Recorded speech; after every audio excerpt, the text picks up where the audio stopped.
하나님의 말씀은 사도행전 1장 1절에서 5절 말씀까지 대독해 드리겠습니다. 데오빌라여, 내가 먼저 쓴 글에는 무릇 예수의 행하시며 가르치시기를 시작하신부터 그의 택하신 사도들에게 성령으로 명하시고 성천하신 날까지의 일을 기록하였노라. 해받으신 후에 또한 저희에게 확실한 많은 증거로 친히 사심을 나타내사 40일 동안 저희에게 보이시며 하나님 나라의 일을 말씀하시니라. 사도와 같이 모이사 저희에게 분부하여 가라사대 예루살렘을 떠나지 말고 내게 들은 바 아버지의 약속하신 것을 기다리라.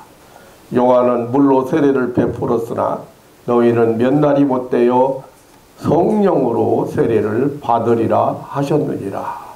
아멘. 5절 말씀까지 대독해 드렸습니다.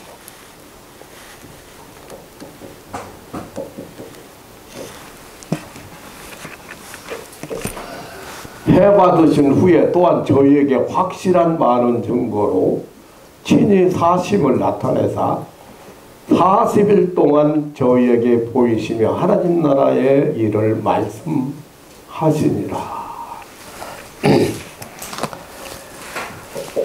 우리는 지난 주일 예수님의 부활을 축하하는 부활주일을 보냈습니다. 죽어도 다시 사는 이 부활 교리는 대단히 중요한 기독교의 신앙입니다. 만약에 예수 그리스도의 부활이 없었다면 기독교는 다른 이방 종교나 별 다를 것이 없고 또 어떤 철학 사상처럼 되고 말았을 것입니다. 예수님 당시나 지금이나 이 예수님의 부활을 극구 부인하려는 사람들이 많았습니다. 왜냐하면 이 예수님 이 부활을 부인하면 이 기독교의 가장 핵심적인 그 교리가 무너져요. 그래서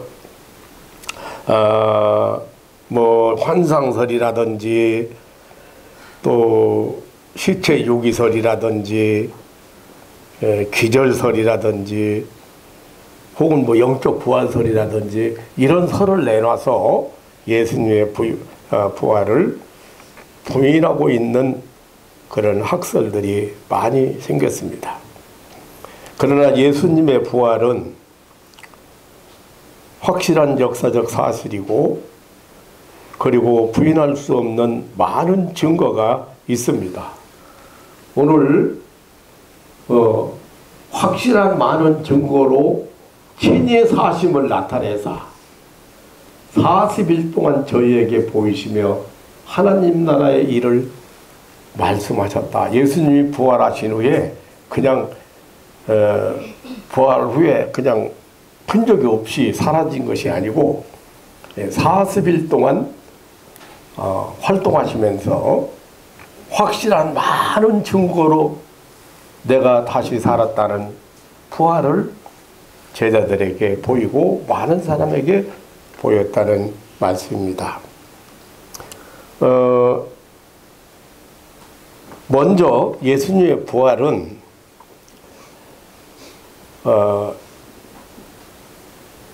아주 일찍부터 예수님께서 거듭거듭 예언하셨던 대로 실현된 예언 성취였습니다. 성경 몇 구절만 찾아본다면 몇 구절만 찾아보아도 알 수가 있습니다. 마태복음 12장 39절로 40절에 보면 예수님께서 대답하여 가라사대 악하고 음란한 세대가 표적을 구하나 선지자 요나의 표적밖에는 보일 표적이 없느니라. 요나가 밤낮 사흘을 큰 물고기 뱃속에 있었던 것 같이 인자도 밤낮 사흘을 땅속에 있으리라고 했습니다.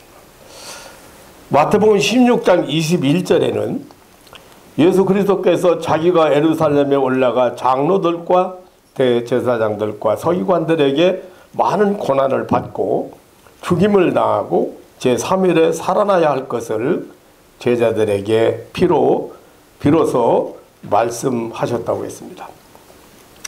마태복음 17장 9절에는 저희가 산에서 내려올 때에 변화산에서 내려오면서 예수님께서 제자들에게 명하여 가라사대 인자가 죽은 자 가운데서 살아나기 전에는 너희가 본 것을 아무에게도 이르지 말라고 했습니다.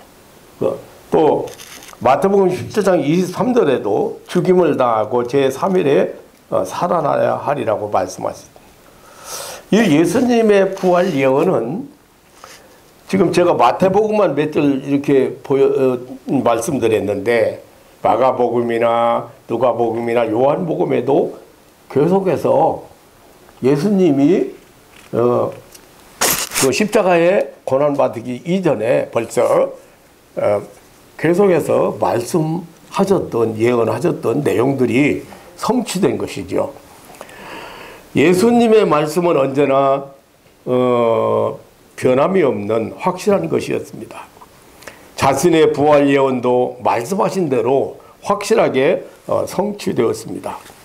예수님께서 십자가에 죽으신 것은 만천하에 공개된 사건이었습니다. 그리고 예수님께서 장사되었다고 하는 사실은 로마 빌라도 총독이 군대를 파송하여 그 무덤을 지켰다는 것에서 입증이 됩니다. 그리고 그 무덤에 장사 지낸받은 예수님께서 부활하심으로 그 무덤이 비어 있었다는 사실입니다. 이것이 우리 기독교의 자랑입니다. 그래서 기독교는 무덤이 인생의 마지막이 아님을 주장합니다. 더욱이 이 빈 무덤 때문에 당시 유대 종교 지도자들은 예수님의 제자들이 그 시체를 훔쳐갔다는 사체 유기설을 허위 날조하기까지 했습니다. 뿐만 아니라 예수님은 제자들에게 확실한 많은 증거를 친히 나타내 보여주셨다고 오늘 3절에서 지금 증거하잖아요. 그러니까 확실한 많은 증거를 제자들에게 나타내 주심으로써 저들에게 확신을 주시고 그리고 사명을 다할 수 있도록 하셨습니다. 예수님께서 부활하신 후 제자들에게 여러 차례 만나주시고 그 예수님의 부활 사실을 확실하게 눈으로 보고 손으로 만지고 그리고 믿게 하셨습니다. 예수님께서 부활하신 안식 후 첫날을 그 막달라 마리아를 맨 처음 만나 주셨죠. 막달라 마리아는 여러분들이 잘 알다시피 그 7 귀신 들렸던 여자, 예수님의 은혜를 입어서 건강한 삶을 살게 된 그런 사람이었습니다. 이른 아침에 무덤 밖에서 울면서 무덤 속을 들여다보는 순간에 흰옷 입은 두 천사가 예수님의 시체가 누워있던 머리편과 발편에 서 있는 광경을 보았습니다. 그때 천사들이 여자여 어찌하여 우느냐고 물었습니다. 마리아가 사람이 내 주를 가져다가 어디 두었는지 내가 알지 못함이니다라고 대답을 했습니다. 그런데 바로 그 순간 그가 몸을 돌이켰을 때 예수님께서 자기 뒤에 서서 있었습니다. 그러나 마리아는 예수님인 줄 알지 못했습니다. 예수님께서 마리아에게 어찌하여 울며 누구를 찾느냐고 하셨습니다. 마리아는 동산지기인 줄 알고 예수님의 시체의 행방을 물었습니다. 그때 예수님께서 마리아야 하고 이름을 불러주었습니다.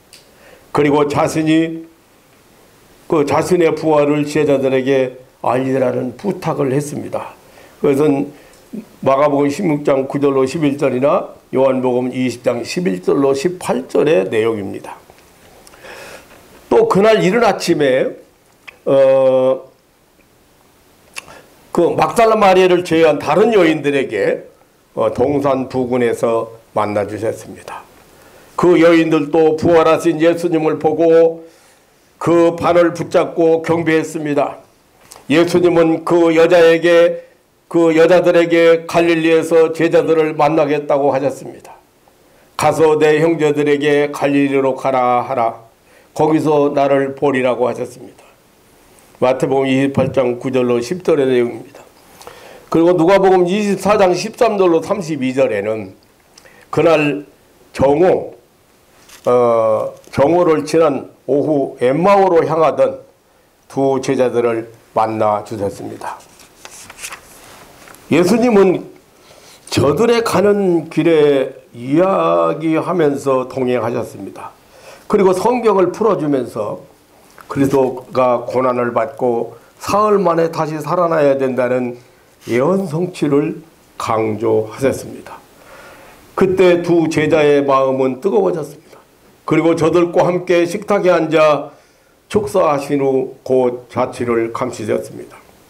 다시 예수님을 만난 두 제자는 어두운 밤길을 걸어서 다시 예루살렘으로 되돌아왔습니다. 그리고 예수님의 제자들을 만나서 예수님의 부활을 증거했습니다. 누가복음 24장 34절에는 그날 낮에 예루살렘의 한 곳에서 베드로를 만나 주셨습니다. 예수님은 수제자 베드로에게 극적으로 나타나서 그에게 예수님의 부활을 확인시켜 주셨습니다. 그래서 베드로 사도는 예수님의 부활 증거에 앞장서서 활동했습니다. 누가복음 24장 36절로 43절에는 그날 저녁 마가다락방에서 도마를 제한 10 제자가 있는 자리에 찾아오셨습니다. 그때 예수님은 자신이 십자가에서 생긴 상처를 보여주시고 부활을 증거해 주셨습니다. 그리고 음식을 잡수시기도 하시고 또 자신의 몸을 만져보라고까지 하셨습니다. 그리고 성경 말씀을 풀어주어 저들의 마음을 열게 하셨습니다. 요한복음 20장 26절로 31절에는 예수님께서 부활하신 일주일 후 11제자가 모두 모인 자리에 예수님이 또 찾아오셨습니다. 특별히 예수님의 부활한 예수님을 만난 제자들이 증거에도 불구하고 믿지 못하는 도마에게 예수님의 손과 옆구리를 보여주시면서 믿음 없는 자가 되지 말고 믿는 자가 되라. 너는 나를 보고 믿느냐? 보지 못하고 믿는 자들이 복되도라고 하셨습니다. 이 의심 많던 도마는 부활하신 예수님을 만난 후에 불타는 열심의 전도자가 되어서 전설에 의하면 인도에서 복음을 전하다가 참혹한 순교를 당했다고 합니다. 이렇게 껍질을 벗겨주기는 그런 순교를 예수님 전도하다가 이렇게 순교를 당했다고 합니다. 요한복음 21장 1절로 33절에는 어느 날 새벽 갈릴리 바닷가에 7명의 제자들을 찾아오셨습니다. 고기를 잡고 있던 제자들을 다시 만나 주셨습니다. 그리고 고기를 잡아주는 이적을 행하셨고 그 시간에 제자들과 함께 아침밥을 잡수시기도 했습니다. 그리고 내 양을 먹이라고 내 양을 치라고 목자적 사명을 주시기도 하셨습니다. 그 후 갈릴리 바다의 어부가 아닌 사람 낳는 어부로 그 사명을 이 제자들은 다 했습니다. 마태복음 28장 19절로 20절에 얼마 후 갈릴리의 한 야산에서 11제자가 모두 있을 때 또 찾아오셨습니다. 바로 여기에서 저 유명한 우리 예수님의 지상명령을 하셨습니다. 너희는 온 천하에 다니며 만민에게 복음을 전파하라고 하셨습니다. 그러므로 너희는 가서 모든 족속으로 제자를 삼아 아버지와 아들과 성령의 이름으로 세례를 주고 내가 너희에게 분부한 모든 것을 가르쳐 지키게 하라고 지키게 하라. 볼지어다 내가 세상 끝날까지 너희와 항상 함께 있으리라고 하셨습니다. 예수님은 이 제자들이 그 확신을 가지고 사명을 다할 수 있는 믿음이 생길 때까지 찾아주시고 또 찾아주시고 또 만나 주셨습니다. 그 이후로 예수님의 제자들은 예수님께서 주신 마지막 명령 수행에 끝까지 충성을 다했습니다. 고린도전서 5장 6절에 보면 성도들이 있는 곳에 부활하신 예수님은 500여 성도들이 있는 곳에 일시에 나타나셔서 보여주시기도 하셨습니다. 아마 이 사건은 갈릴리의 11 제자들에게 찾아오신 이후에 있었던 것으로 생각이 됩니다. 또 그 후에 고린도전서 15장 7절에 보면 그 예수님의 형제 야고보에게도 찾아오셨습니다. 야고보는 예수님께서 십자가 부활 사건이 있기 전에는 예수님을 믿지 아니한 것 같습니다. 오순절 성령 강림 역사가 있을 때 제자들과 함께 은혜를 받았던 것 같습니다. 그 후 야고보는 예루살렘 교회의 수장으로 많은 역할을 감당했습니다. 누가복음 24장 49절 50절에 예수님은 부활 후 40일 되는 날에 감람산 그 베다니 부근에서 11 제자들에게 또 보이셨습니다. 이것은 승천 직전에 보여주신 마지막 모습입니다. 제자들에게 손을 들어 축복하시고 하늘로 올라가셨습니다. 예수님은 지상에서 사라진 것이 아니라 하늘로 처소를 옮기셨습니다. 예수님의 승천은 초자연적인 것이었습니다. 고린도전서 15장 8절이나 사도행전 9장에 보면 오순절 이후에 다메섹 도상에서 바울에게 또 나타나셨습니다. 부활하셔서 살아계신 주님으로 만나주셨습니다. 빛으로 음성으로 만나주셨습니다. 그리고 그의 죄를 책망하시고 이방인의 사도로 임명하셨습니다. 바울은 살아계신 예수님을 만난 후 이 사건을 가리켜서 고린도전서 15장 8절에 보면 맨 나중에 만삭되지 못하여 난 자 같은 나에게도 보이셨다고 그렇게 고백을 했습니다. 예수님은 부활 후 40일 동안 확실한 많은 증거로 다시 사심을 입증하셨습니다. 그 어느 누구도 부인할 수 없도록 확인시켰습니다. 제자들을 저 갈릴리 어부들을 새롭게 하셨습니다. 강하고 담대한 사람들로 역사의 무대에 등장시켰습니다. 오순절 성령 체험과 함께 저들은 전혀 새로운 사람으로 사람들 가운데 서게 하셨습니다. 저들의 말은 많은 사람들의 마음을 새롭게 변화시키는 힘이 있었습니다. 저들은 예수 그리스도의 부활을 증거하는 산 증인들이 되었습니다. 저들의 부활 전파는 예루살렘의 새로운 예수 그리스도의 구원운동, 이 천국운동을 일으켰습니다. 예수 그리스도의 사건은 십자가 처형으로 끝나버리지 않았습니다. 이제 예수님의 부활을 증거하는 제자들로 말미암아 예수 그리스도의 천국 복음 전파 역사의 새 장이 기록하게 되었습니다. 그것이 사도행전입니다. 마지막으로 역사의 지금 현재 이 세계의 역사의 현장이 예수님의 부활의 증거입니다. 그것은 예수 그리스도의 교회라고 하는 새로운 형태로 역사 가운데 기록적인 사건을 전개하기 시작한 것입니다. 2000년이 넘는 세계 역사 가운데 예수 그리스도의 교회는 바로 예수 그리스도께서 살아계신다고 하는 확실한 증거인 것입니다. 이 교회 운동은 존재하는 역사상의 현실로 나타나고 있는 예수 그리스도의 부활의 증거입니다. 전 세계 교회가 안식일이 아닌 주일 예배를 드리는 것도 예수 그리스도의 부활의 또 다른 표적입니다.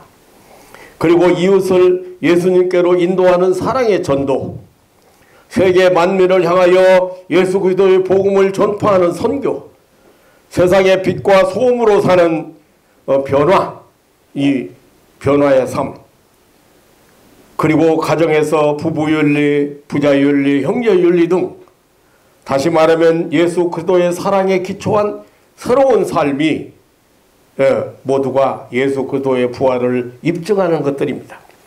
그리고 우리 성도들의 확고부동한 소망생활, 죽어도 다시 산다는 진리를 믿는 삶, 죽음을 두려워하지 않고 죽음 저 너머 새롭게 시작되는 새하늘과 새 땅을 소망하는 삶, 이러한 모두가 살아계신 예수 그리스도의 확실한 증거들입니다. 그래서 우리 성도들은 오늘에 살지 않고 내일에 사는 자들입니다. 오늘에 멈추지 않고 내일이라고 하는 미래에 약속된 세계를 향하여 전진하는 자들입니다. 우리의 성도들은 예수 그리스도로 말미암아 확실한 많은 생명의 증거를 갖고 있는 부활의 증인들입니다. 예수님께서 십자가에 죽으시고 무덤에서 사흘 만에 다시 살아났다는 것은 인류 역사 가운데 새롭게 시작되는 또 하나의 복음 전파 운동이었습니다. 이것은 초대교회의 메시지의 중심이었습니다. 그리고 세계를 향한 복음 전파의 동기요 그리고 동력이었습니다.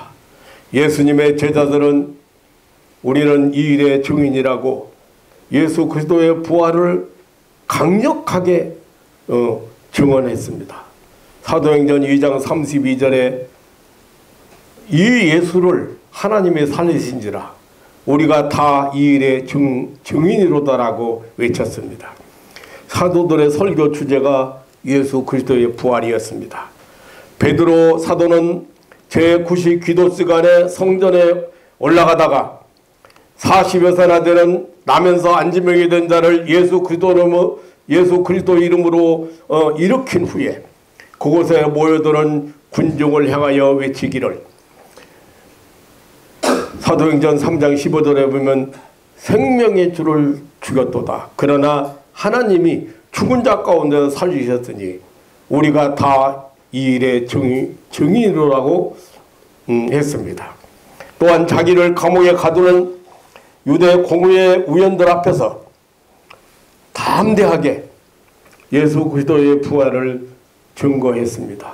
사도행전 5장 32절에 보면 우리는 이 일의 증인이요 하나님이 자기를 순종하는 사람들에게 주신 성령도 그러하니라고 했습니다. 제자들은 예수 그리스도의 부활의 산 증인이라고 담대하게 외쳤습니다. 예수님의 승천 이후 예수님의 약속대로 오순절에 성령이 임했습니다. 이것은 바로 부활하신 예수님께서 다시 세상에 오신 또 다른 형태의 임마누엘이었습니다. 그 후 성령을 체험한 무리들이 세운 단체가 생기게 되었습니다. 그것이 예루살렘 교회의 시작이었습니다. 3년 동안 예수님을 육적으로 직접 대면하다가 다시 부활하신 예수 그리스도를 영으로 모신 것입니다. 이들에게는 불가항력적인 용기가 생겼습니다. 예수 그리스도의 부활을 증거하는 용기였습니다. 예수 그리스도의 부활을 전하면 잡히게 되고 끌려가게 되고 감옥에 갇히고 죽는데도 불구하고 그런 위협에 굴하지 아니했습니다. 마침 예수 그리스도의 부활과 그 복음이 에루살렘에서 유다와 사마리아로 땅끝까지 확산되는 하나님의 구속사가 펼쳐지기 시작했습니다. 바로 예수 그리스도께서 다시 살아났다고 하는 부활 사건은 세계를 움직이는 힘이 되었습니다. 예수 그리스도의 부활은 잠자는 자들의 첫열매가 되었습니다. 새 소망의 신기원이 되었습니다. 사랑하는 성도 여러분, 저는 지난주에도 예수님이 부활 후에 제자들을 찾아오셔서 제자들에게 마지막 당부하신 내용을 말씀드렸습니다. 오늘 또 예수님의 부활은 확실하다는, 예수님이 많은 증거로 친히 사심을 나타나셨다는 이 내용을 여러분들에게 드립니다. 그 이유는 여러분 잘 아셔야 됩니다. 예수님 살아계셔요.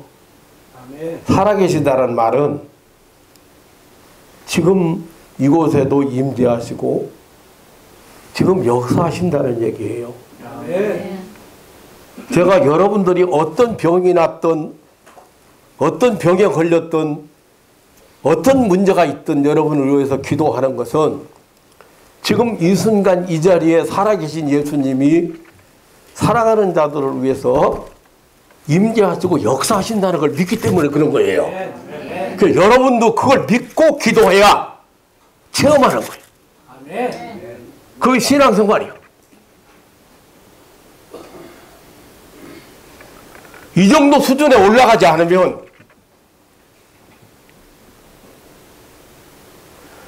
예수님이 부활하시고 다시 사셨다는 것이 왜 그렇게 중요한가? 살아계신 예수님이라는 말씀이 왜 그렇게 중요한가? 예수님은 다시 살아나셔서도 수차례, 여러 차례 제자들이 확신을 가질 때까지 내가 다시 살아난 것을, 예수님이 다시 살아난 것을 제자들이 믿을 때까지 또 보여주시고 또 나타나시고 또 보여주시고. 그게 왜 중요한가? 너희들은 가서 복음 전해라. 그러면 세상 끝날까지 항상 너희와 함께 있으리라. 아멘. 아멘. 이걸 제대로 이걸 확신되지 못하면, 이것이 체험되지 않으면 목사들이 엉뚱한 짓 해. 자기가 하는 줄 알아. 자기가 무슨 초능력자라고 암병 환자를 고치고, 무슨 초능력자라고 간질 환자를 고쳐요. 아니에요. 그런데 이 부활신앙이 확실하지 않으면 무슨 믿음이 생기겠어요? 생각해봐요.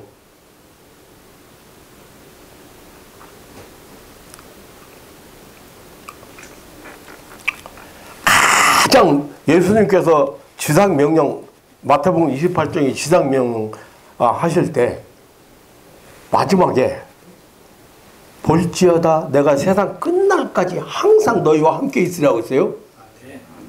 너희가 그걸 볼 것이라는 거야. 그 지금 볼지어다 이렇게 했는데 꼭 볼 것이다. 보아라. 내가 너희들과 세상 끝날까지 함께 하는가 안 하는가 볼 것이다. 지금 여러분들이 예배를 드리는 이 순간이 왜 중요한가? 살아계신 주님이 임재하시고 역사하시고 여러분들에게 능력을 베푸시고 여러분들에게 약속하시고 그리고 여러분들에게 세임 주시고 여러분들에게 세상을 이길 수 있는 믿음을 주신다는 사실을 믿으시기를 축원합니다. 그래서 이 예배 시간이 그렇게 중요한 거예요. 그냥 형식적으로 순서 그냥 진행하고 끝나는 게 아니에요.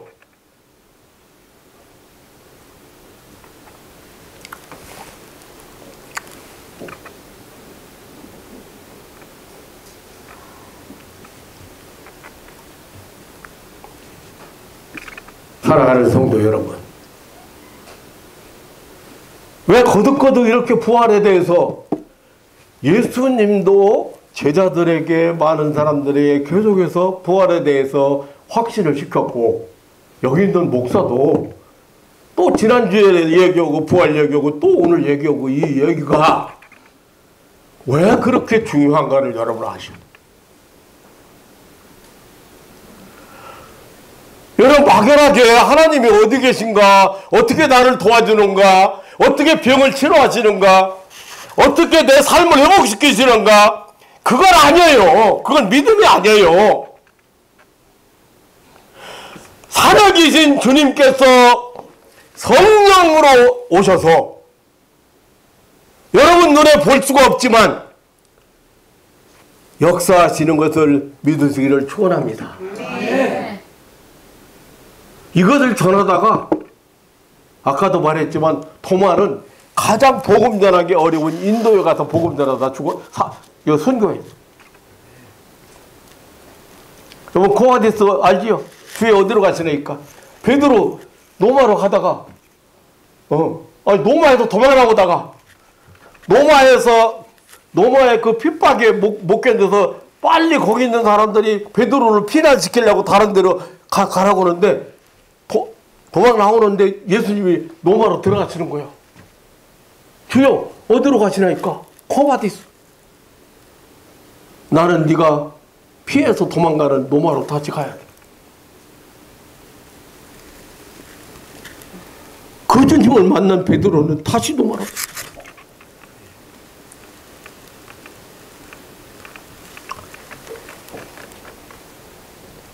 근거 없이 목사가 무슨 능력이 있다고 여러분 병나으라고 외치는 게 아닙니다. 약속의 근거에서 살아계신 주님이 오늘 이 현장에, 역사 현장에, 여기 이 교회에 임하셔서 일하시기 때문에 제가 그렇게 어떤 환자도 확신 가지고 기도하는 거예요.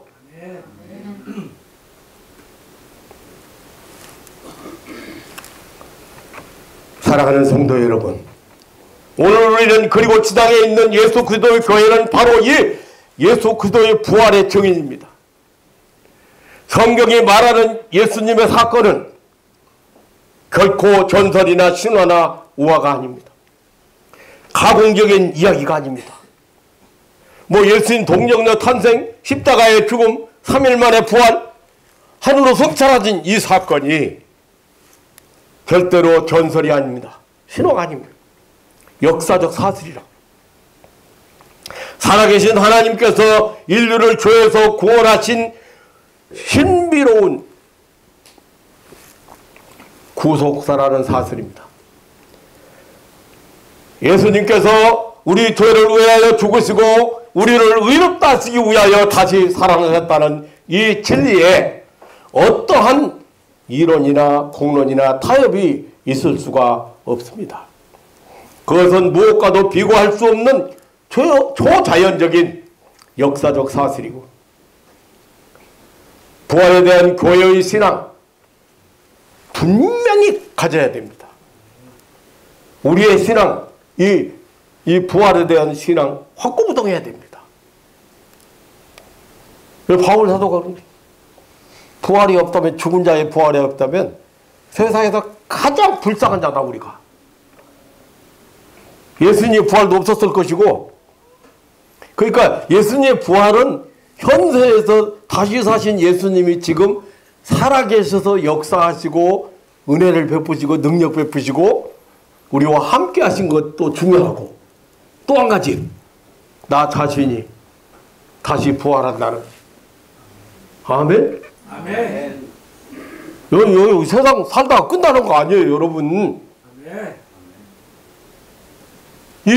이 세상 살다가 그냥 마지막 끝나면 그냥 거기서 끝나는 거 아니야. 다시 살고 영원히 산다고, 영원히 사는 것을 믿습니다 하고 입으로 그렇게 하는데 실제적으로 안 믿어. 입으로는 신앙 고백할 때 다시 살고 영원히 사는 걸 믿습니다. 영원히 사는 거 믿습니다. 그러고 아니, 저 바깥에 나가면 그냥 이 세상이 끝이야 그냥.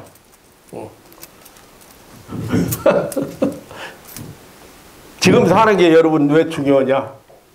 영원히 살기 때문에 그게 중요한 거야.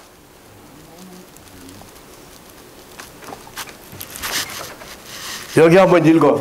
여기 에베소서 2장 1절 한번 다 같이 시작. 너희의 허물과 죄로 죽었던 너희를 살리셨도다. 어떻게 했어?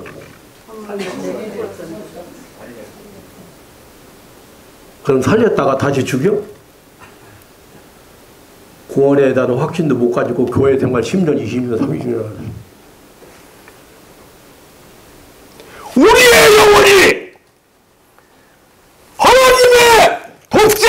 그분을 십자가에 매달림으로 해서 그리고 부활하심으로 해서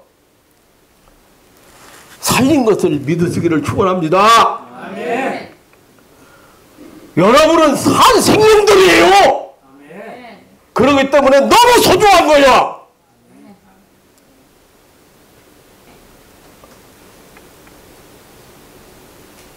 그럼 우리가 실수하고 잘못하면 또 죽여? 어? 살렸다가 다시 죽여? 성경을 확실히 알아야 돼. 여러분들이 생명체라는 걸 사실을 잘 알아야 돼. 영원히 죽지 않는 생명체라는 걸 잘 알아야 돼. 부활신앙이 확실하지 않으면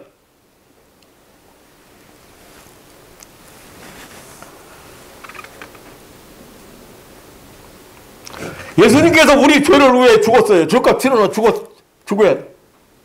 그냥 죽음에 그냥 머물러 있으면 아직 죄값 다 치렀어, 안 치렀어? 죽음에 머물러 있으면 아직 우리도 죄인이야. 그런데 다시 부활한 거예요. 그건 죄값 다 치렀다는 증인으로. 그래서 우리를 의롭다 하시기 위하여 다시 살아나셨다는 거예요. 그런데 이 부활이 얼마나 중요하냐고. 이 부활신앙이 얼마나, 이 부활교리가 얼마나 중요하냐 그 말이에요. 그냥 1년에 한 번 부활절 그냥 기념 행사 예수 다시 사셨네 그거 기념 행사하고 끝마치고 다시 죽은 예수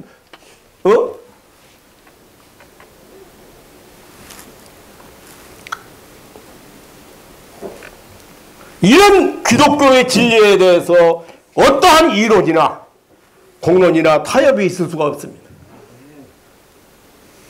이것은 무엇과도 비교할 수 없는, 어느 종교에서도 말할 수 없는 놀라운 하나님의 구속사적인 사실이에요.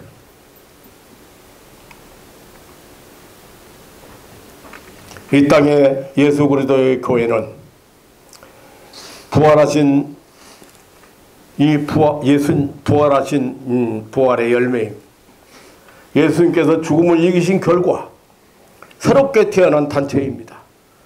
그리고 교회는 부활하신 예수님께서 영으로 임재하신 곳입니다.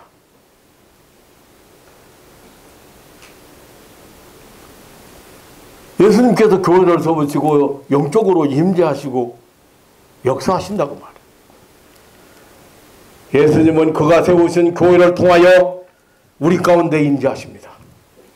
그래서 우리는 교회에서 그분의 뜻을 찾고 그분의 음성을 듣고 그분의 위로와 축복의 약속들을 체험하고 살아갑니다. 지금도 부활하신 예수님은 우리에게 능력을 행사하고 계십니다. 그러므로 참된 교회는 예수님께서 살아 임재하시는 부활의 집이어야 합니다. 교회는 예수 그리스도의 부활을 증거하는 증인의 집이어야 합니다. 이 집을 중심으로 살아가는 우리의 삶이 예수 그리스도의 살아계심을 증거하는 증인의 삶이 되어야 합니다. 사랑하는 성도 여러분, 이런 교리가, 이런 신앙이 확실하지 못하면 여러분 수박 겉핥기식 신앙생활을 하고 있는 거예요. 진짜 맛을 모르고 신앙생활. 여기 있는 목사가 멍청한 목사라 암 환자 기도받으면 낫는다고 하는 게 아니에요. 실패한 사람이 예수님 만나면 성공한다고 말하지 않는 멍청한 목사라.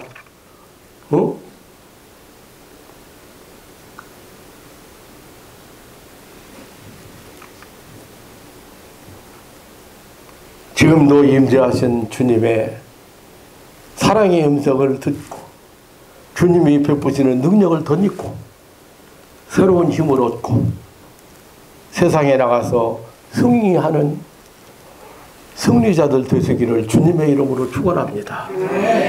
어디를 가도 주님이 나와 함께 하신다는 확신 가지고, 목사가 그 확신 없이 병자에게 손 얹는데 무슨 능력이 나타나겠어요? 무슨 초능력자라고 무슨 능력이 나타나?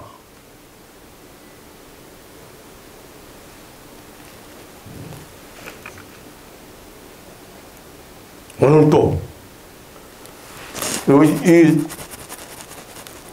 누가가요 빌라도에게 보낸 편지나 혹은 빌라도의 또 서신 이런 것들을 그냥 역사상에 남아있는 것 좀 제가 가지고 있습니다만은 들으면 그냥 뜨거워져요. 그 듣기만 해도.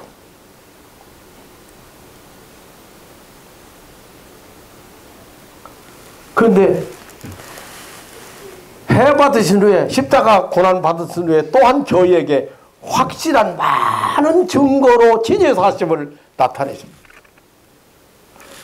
40일 동안 저희에게 부활하셔 가지고 3일 동안 뭐 땅에 남아있어요. 근데 내가 오늘 또 좀 성경 조금 나열 조금 했는데, 그렇게 또 만나주고 또 만나주고 그렇게 부활신앙을, 부활하신 예수님을 확신시키고 또 40일 동안 그렇게 하시고 또 저에게 40일 동안 저희에게 보이시며 하나님 나라의 일을 말씀하셨다. 예수님은 처음 시작부터 마지막까지 하나님 나라 일, 하나님 나라 일. 지성세계, 이성세계의 일이 아니에요. 이 세상, 이 과학세계의 일이 아니에요. 하나님 나라 일이에요. 하나님 나라 일. 하나님 나라를 말씀하시는 하나님 나라. 몸이 다시 살고 영원히 사는 것도 하나님 나라 일이에요.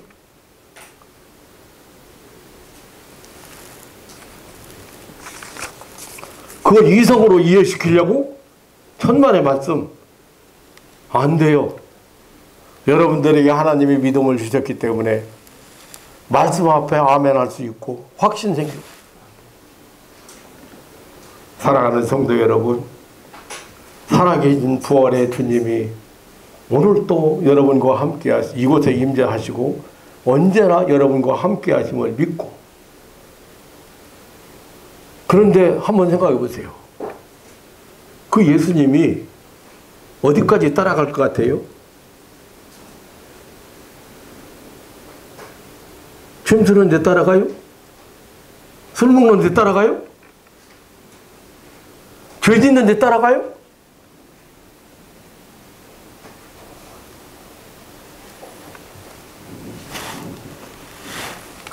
하나님 나라를 여러분 잘 아시고, 하나님 나라는 하나님이 통치하고 지배하고 다스리는 곳이에요. 여러분 마음속에 항상 하나님 나라를 그래서 불가능이 없는 나라, 기적의 나라를 살아갈 수 있는 신앙인들 되시기를 주님의 이름으로 축원합니다. 하나님 아버지, 놀라운 사랑과 은혜를 감사합니다. 이렇게도 놀라운 부활의 비밀에 대해서 확신을 갖지 못하는 신앙인들이 너무도 많습니다. 영생을 고백하면서 영원히 사는 것을 믿는다고 하면서 부활을 잘 못 믿는 신앙인들 많습니다. 오늘 이 아침에 사랑하는 자녀들 마음속에 살아계신 예수님, 부활하신 예수님, 살아계신 예수님, 영원히 우리와 함께 하시는 예수님, 주님의 이름으로 모인 곳에 그곳에 함께 하시고 임재하시는 예수님, 분명히 확신을 가지고 살고, 그래서 기도할 때마다 예수님의 임재를 체험하고 예수님의 능력을 체험하고 예수님의 약속을 체험하는, 사랑을 체험하는 그런 신앙인들 되게 하여 주옵소서. 이 아침에도 주의 성령께서 강권적으로 역사하셔서 저들 마음속에 자리잡고 있는 부정적인 요소나 그리고 평안을 뺏어가고 건강을 뺏어가고 삶을 무너뜨리고 기쁨을 뺏어가고 평안을 뺏어가는 그런 악한 어두운 글들이 사라지는 역사가 있게 하여 주옵소서. 이 아침도 주의 성령께서 저들 마음속에 주시고자 하시는 평안, 그리고 소망, 그리고 기쁨이 넘치게 하옵소서. 절대 하나님과 함께할 때 불가능이 없고, 절대 하나님의 인도를 따라갈 때 실패가 없다는 것을, 그리고 승리할 수밖에 없다는 것을 확신하고 돌아가는 아침이 되게 하여 주옵소서. 다시 사셔서 영원토록 우리와 함께 하신다고 약속하신 예수님의 이름으로 기도하옵나이다. 아멘.